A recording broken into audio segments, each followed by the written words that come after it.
Welcome to another Get Fisted production, and today we'll be talking about Eternity Vault normal difficulty, probably one of the first operations that you will be doing.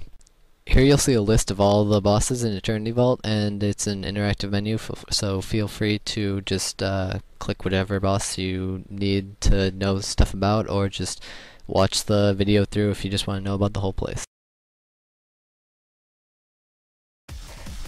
So the first boss that you're going to encounter in Eternity Vault is Annihilation Droid X, and he's a fairly simple boss. All you have to do is one tank him, and apart from that he really only has two other mechanics. The first is he will kinda settle back for a second and start shooting missiles at everyone. When this happens you need to run behind the pillars as you see happening here.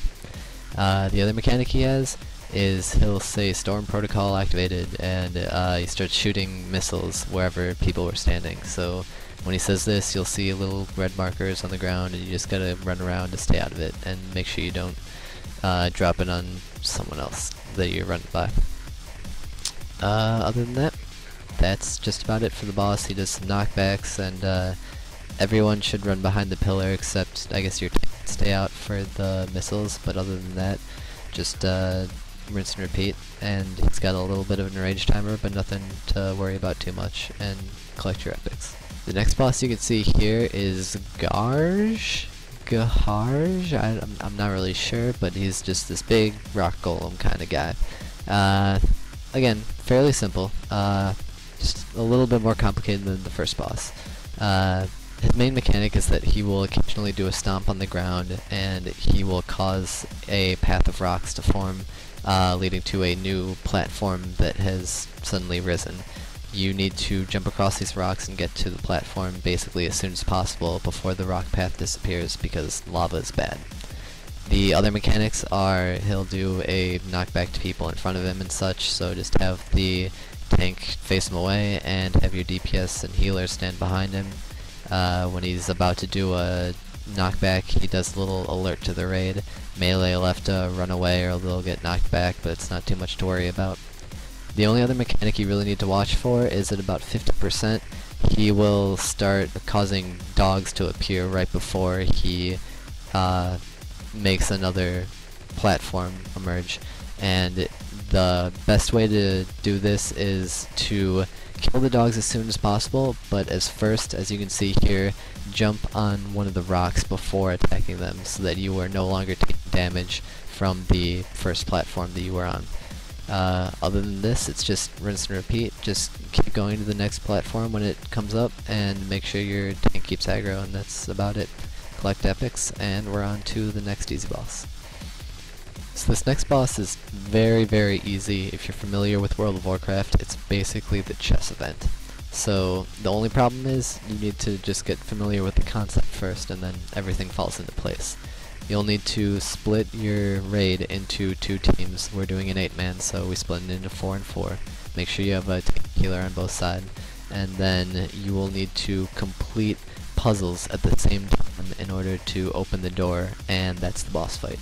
Now what you have to do is match the inside row to fit the outside row. I'll put a link in the description for a website that helps you solve the puzzle. You have a moment before where you're able to look at everything and get an idea of how you have to turn it. It's just a matter of how fast you're able to go through it without having to fight all these monsters that are popping up.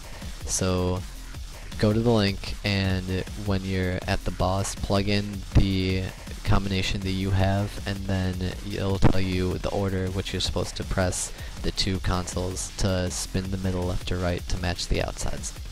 And as soon as the two sides get both of theirs completed, then good job, go get your epics, and then on to the next boss. This is another very interesting and unique encounter. It's fun, but again, very easy. You've got 8 of these unique individuals floating around, and what you're gonna have to do is do a one-on-one battle with all of them. There are 2 tank types, 2 healer types, and the rest are DPS types, all based on the amount of health they have. They don't have amazing abilities or anything. It's just how you're able to assign who gets which mob. I'll skip a little bit ahead in this part of the video because honestly it's just like soloing an elite while you're leveling. It's very simple.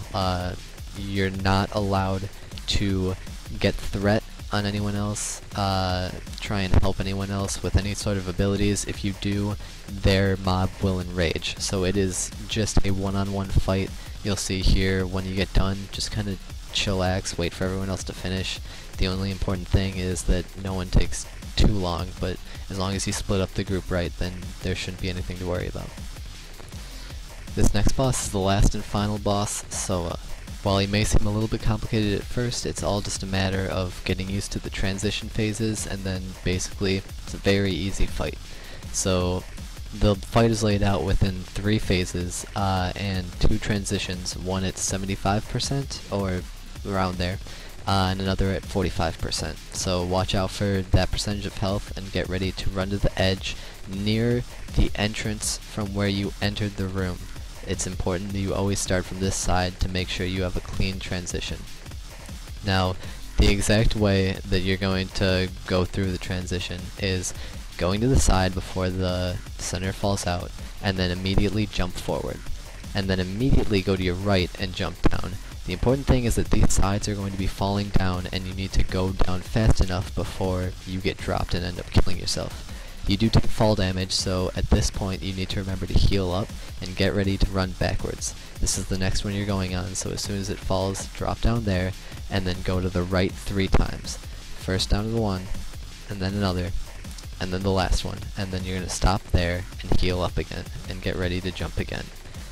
And then after this, you're going to do 3 more to the right, back, and then jump down to the bottom, and then you'll heal up at the bottom of the platform. It's that simple. You rinse and repeat this through the first and second transitions. Just be sure you get to the west side so you're able to actually do this the correct way. In terms of the actual fight, the phase 1 is completely spanked, don't worry about it, just get ready to run to the side for the transition. Phase 2, mine traps will begin to appear. The person in the mine trap needs to kill the image of SWTOR that is there and make sure that you get him quick enough. It's that simple. People on the outside will all need to get off the boss and attack the mine trap. It's important that you focus these down. People that get targeted by a lightning ball will need to run towards it and cause it to explode instead of causing it to hit other people with lightning and explode and deal damage to other people. Other than that, make sure that when you're not on a mine trap, you're focusing on SWTOR, and then it'll go into the second transition, and then you will go into the third phase.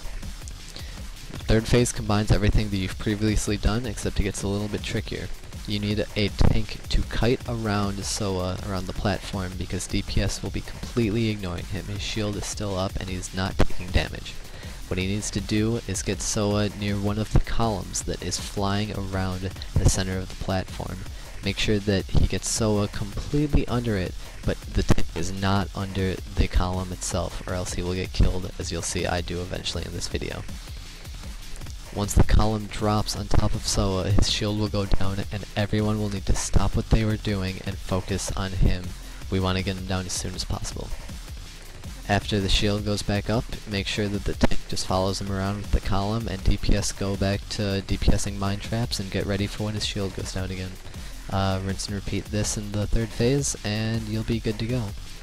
This has been a Eternity Vault run-through, and I hope you enjoyed it. Stay tuned for a Karaga's Palace, possibly more hard modes, and more Star Wars to come soon.